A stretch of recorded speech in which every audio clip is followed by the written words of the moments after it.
it's fun too. It is fun. The fun part is twofold. Number one, just the competition.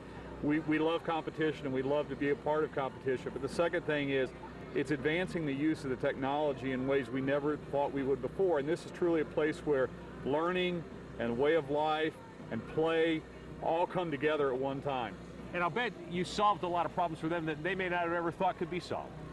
There were problems that they were thought to be unattainable a year ago because they simply couldn't get the information.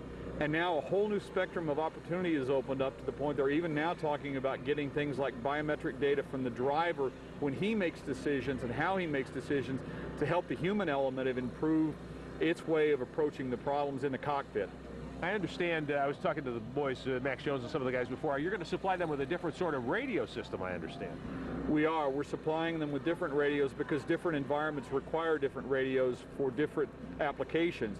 Remember, we're carrying both voice and data and video, which means that we could start using different things for different ways, and we will apply different radio technology for different places. But the benefit is, because of the open nature of this technology and because of the way it's applied, we suit the need with the solution as opposed to the solution driving the only thing that they can get out of it. We've really reversed the whole process, and now we begin to ask, what's the problem you're trying to solve, and then solve it for them.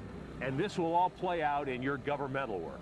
Absolutely. We've shown this to some of the customers in government, some of the people at Special Operations Command, some of the other places in the Department of Defense, and they're very, very interested in understanding how this works.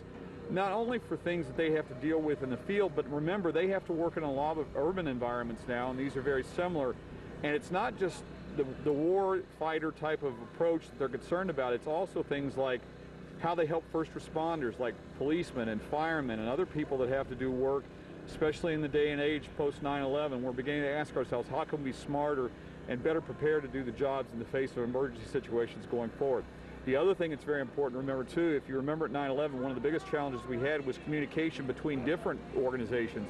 Now we have a common information infrastructure that we can begin to actually plug those people into, and they could share information on demand when the presence of the need is there and solve problems they never even knew they were going to have. Very well said. Anything else you'd like to add? Not that I can think of. I hope you guys have a great day and enjoy it as much as we are.